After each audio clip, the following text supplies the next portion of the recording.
এখানে ডালা পাওয়া যায় বিভিন্ন দোকানে, তো এখান থেকে পুজো দেওয়ার জন্য ডালা কিনতে পারো তোমরা আসলে। বিভিন্ন খুব সুন্দর সুন্দর ফুলের ডালা পাওয়া যায়।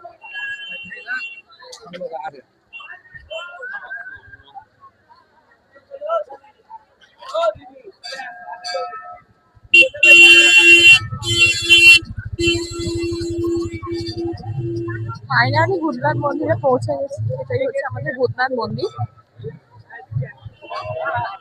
আজকে অনেকটাই ভিড় আছে।